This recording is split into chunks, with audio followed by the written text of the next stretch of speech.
Hey guys, this is Bell from Absentees Gaming. Wow, where to start? With the unveiling of the PS5, PlayStation are giving to us 18, yeah that's right, 18 free games come the launch of the PS5 on the 16th of November in the UK. We have some great titles too. So, here are the free PlayStation Plus games for November 2020 in alphabetical order. Get ready for this. Firstly, we have Batman Arkham Knight. Platinum difficulty of 4 out of 10. It approximately takes 40 plus hours to chase that platinum. Originally landing with us a good 5 years back in 2015.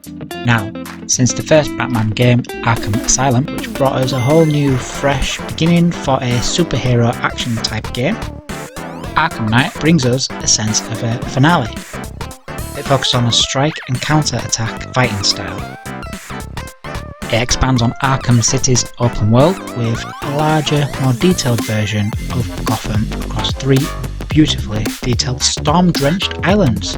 We have a new drivable Batmobile, which has become an important part of the action and puzzles. The game truly is a masterpiece, bringing together Batman's closest family of Gotham heroes and villains together for an amazing finale. Friends over at IGN rate Batman Arkham Knight a huge big fat 9.2 out of 10. I'll definitely be playing this one. This is how it happened. This is how the Batman died. Secondly, Battlefield 1.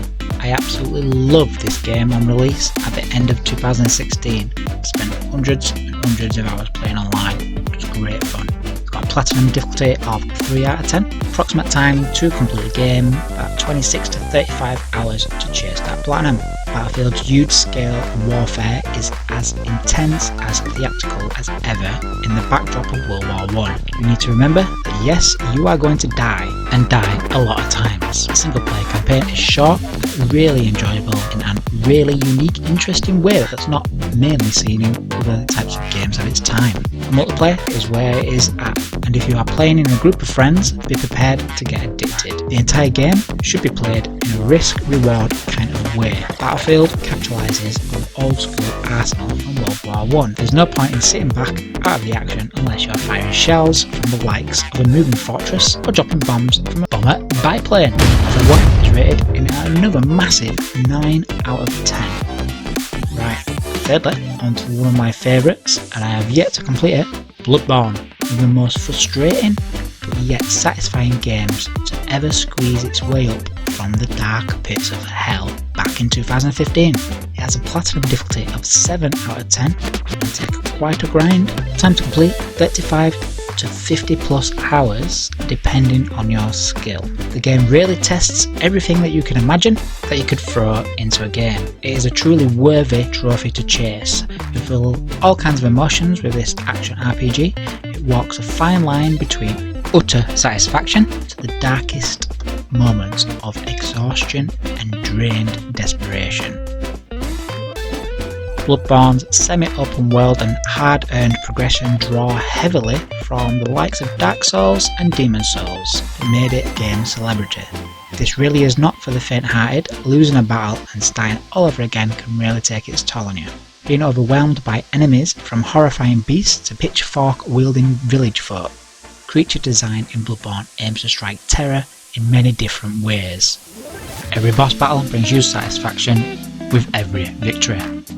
The game itself has cooperative elements that enhance an isolating feel to the game. You'll see ghostly shades of other players that have passed by your area. You'll read warning signs and tips that have been left by other players who have come here before you. You can call for help from another player when you really need it, such as in a boss fight that you're struggling with. Bloodborne is definitely a dark, extremely challenging yet rewarding, exhausting but beautifully gothic inspired game despite its demand for a pound of your own flesh. IGN rate this bad boy with another 9 out of 10.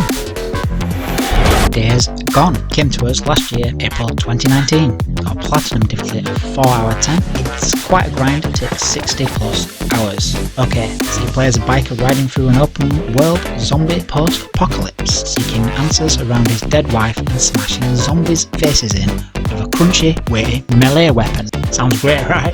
The game unfortunately gets repetitive over the 60 plus hour ride. It loses its focus. Nonetheless though, who does not want to kill zombie hordes in their thousands? The good news is, since its launch day and the amount of bugs that ruined the game originally, all of these have been ironed out. Much as the game is fun when you first jump into it, it feels a bit bloated, like a film that's gone for an hour too long.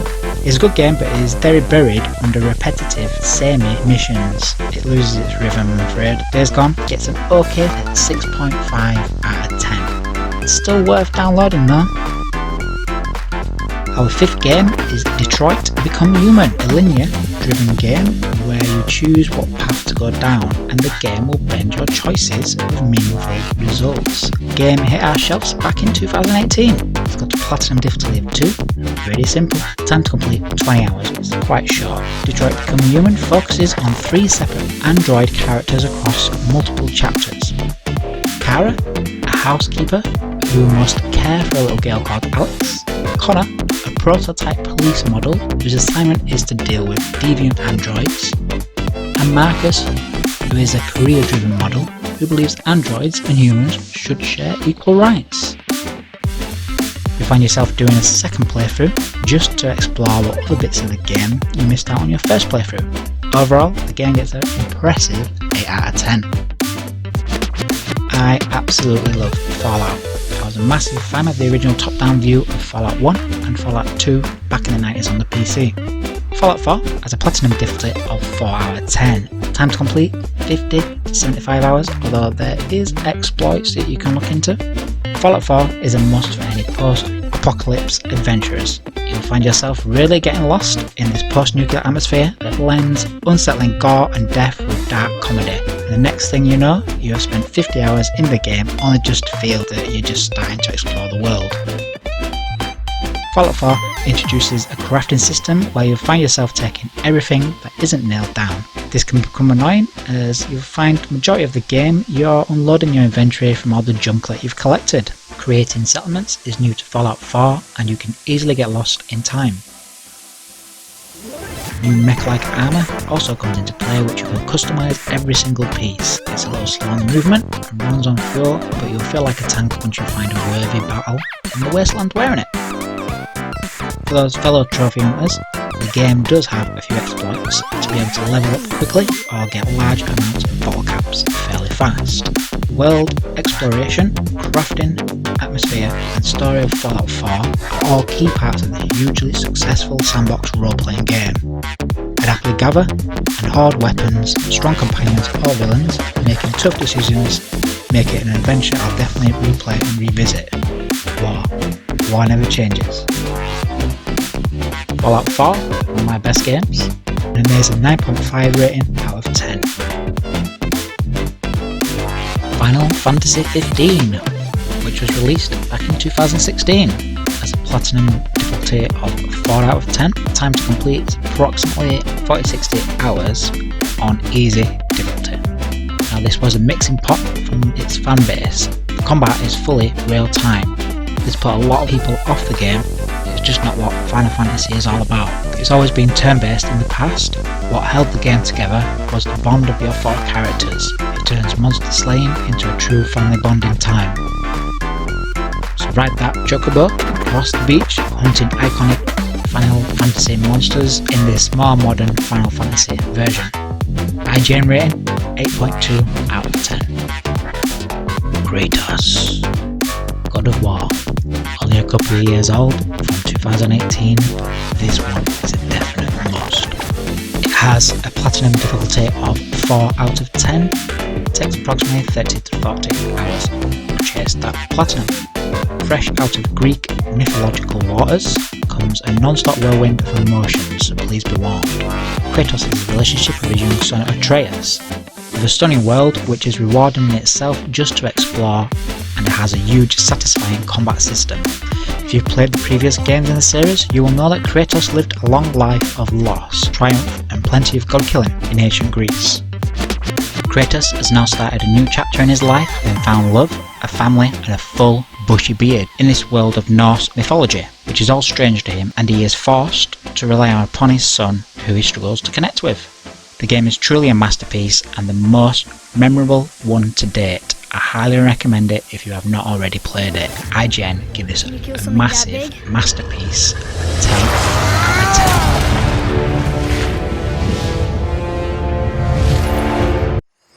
Infamous Second Son is now 7 years old and originally went on the shelves back in 2013. It has a platinum difficulty of 2 out of 10, time to complete approximately 10 to 20 hours.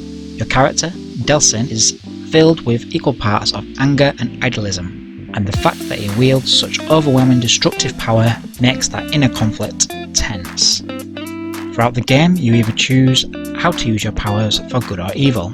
Fortunately, the story doesn't really portray the evil side at all. Second Son is really impressive for such an old game, from jumping across skyscrapers once you have powered up them skills, to absolutely destroying everything in your eyesight with a set of devilishly yet powerful set of toys at your disposal. A lovely great rating of 8.7 out of 10.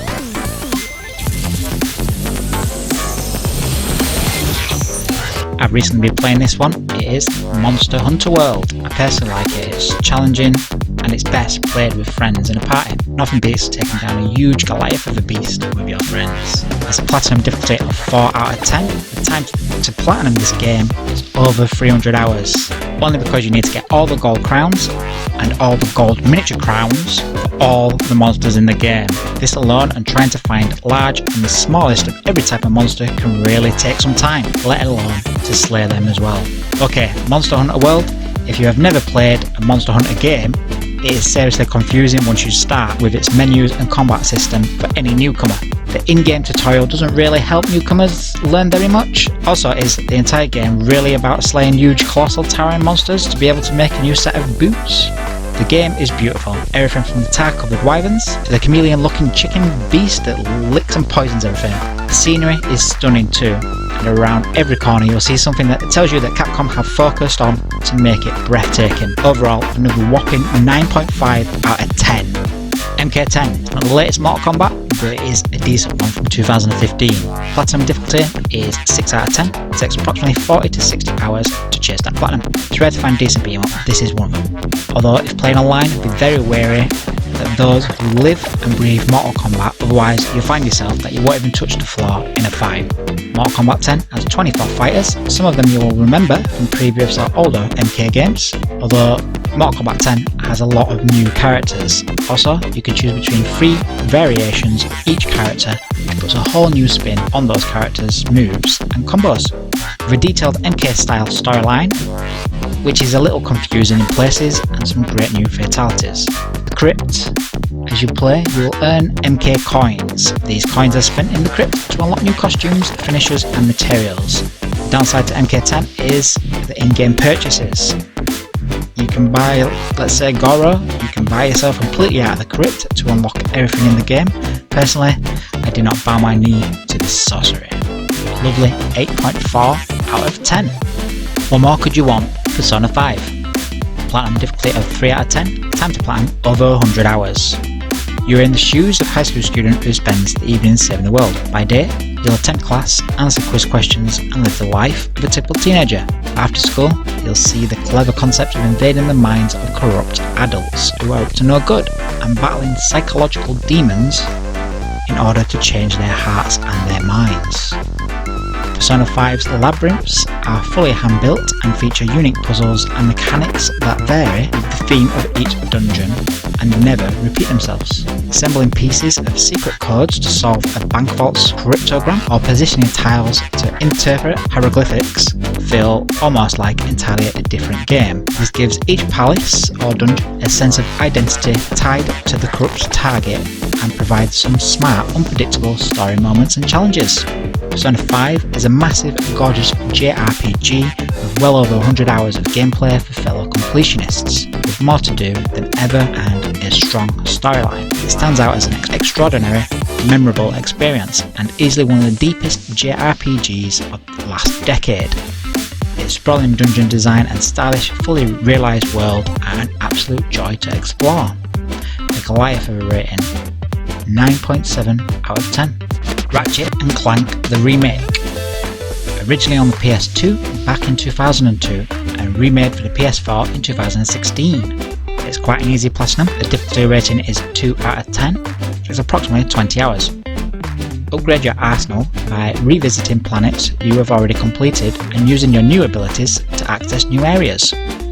Ratchet and Clank is one of those games where once you dip into the game you'll find yourself picking up that pad just to complete another planet, and another, and another, and another.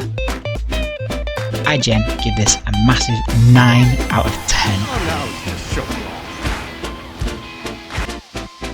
Our 14th game is Resident Evil 7 Biohazard, which originally was released back in the beginning of 2017. As a platinum difficulty of 4 out of 10, it takes approximately 20 to 30 hours to get that platinum. With all the Resident Evil series, it's either a hit or miss. With number 7, Biohazard, it's pretty fun. You are on an eerie plantation, which you have to play a character called Ethan. Ethan has been summoned by email from his missing wife. Sounds a bit like a George A. Romero film. The good thing with Resident Evil is always a change of setting, and it never fails to deliver a strong sense of location and feeling. To me, if you have played one Resident Evil, you can expect similar things to happen in the next one, which makes it a little predictable in places. Resident Evil 7 is similar gameplay to the original. It captures the Resident Evil slow but thrilling and atmospheric adventure game routes. Resident Evil Biohazard gets a worthy 7.7 out of 10. 15th, we have The Last Guardian from 2017. Has a platinum difficulty of 5 out of 10, takes approximately 20-30 hours. A marmite of a game, the bond you forge with your furry and feathered bird dog Trico is something that you'll always remember. However, the game has a bizarre camera angles. I do believe that these have now been tweaked. You control a boy who can give commands to his loyal dog-bird friend Trico. You'll have to solve puzzles, ride Trico as he leaps from ledge to ledge, and to work out how to lure enemies to your beastly pet. If you can cope with a few clunky camera angles, the game is worth playing just because it's very different and has some nice scenery. Overall, it gets a 7 out of 10.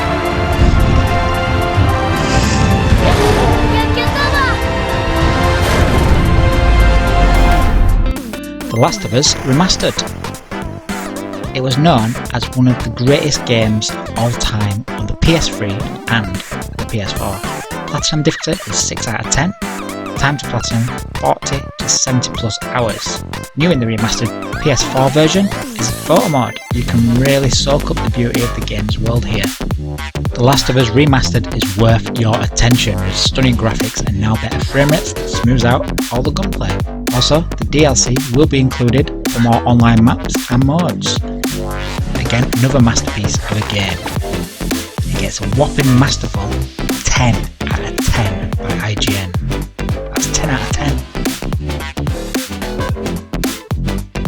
Our second to last game for November PSPlus is Uncharted 4 The Thief's End from 2016. Has a platinum difficulty of 5 out of 10. Time to platinum is 21 to 30 hours if you use exploits, otherwise it's up to 50 hours. Uncharted 4 was a massive leap from the earlier games of their series. It had a huge level of slickness and everything moved smoothly. Everything from the control of the 4x4 across tricky terrain to swinging Nate across cliff faces. The camera worships your every move as if you're watching an action film. You can either tackle things with stealth and go unnoticed, or go into action combat style. Uncharted 4 also has some multiplayer modes such as 5 vs 5 and 4 vs 4, Team Deathmatch, Plunder, Command and Ranked Team Deathmatch. Command is a map domination mode and sounds pretty fun. Plunder, you are carrying an idol with your team to reach the middle of the map before the opposing team, whilst being shot at of course. Uncharted 4 Thief's End gets 9 out of 10.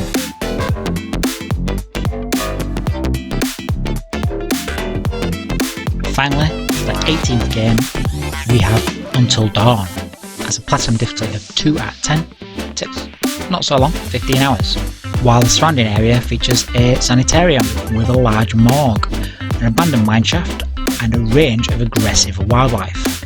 This bit of landscape is filled with a keen eye on isolation, and Until Dawn does a great job at encouraging this sense that you're always being watched through the high camera angles, etc. Until Dawn encourages a more consistent sense of tension elsewhere. Your goal is to save or kill as many characters as you can over the evening as possible, and every decision they make under your control shapes their fate. Sounds pretty cool. Until Dawn gets a nice 7.5 out of 10. So that's my detailed overview of all 18 games. Here's a quick recap. Can you kill something that big?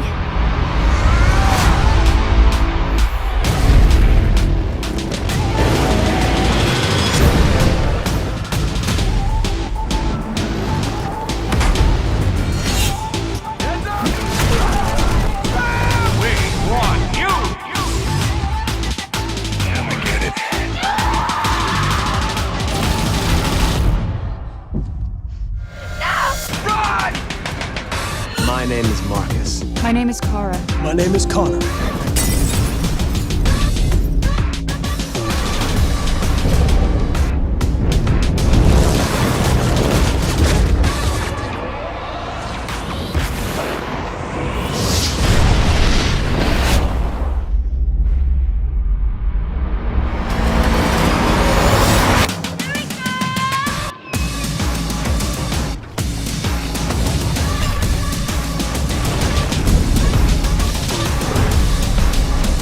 After all we've been through.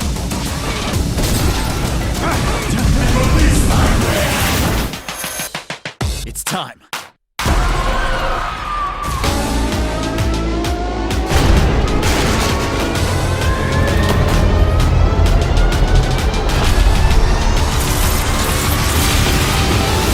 So, that's all 18 games that will join us on the PS Plus on Monday the 16th of November on the PS5. So all in all, what are your thoughts on November's free PlayStation Plus games to coincide with the release of the PS5? I'm Bell from Absentees Gaming. Don't forget to hit that like button and subscribe. It really helps me out with my channel. Thanks for your support, and always keep on gaming, guys. See you on the battlefield.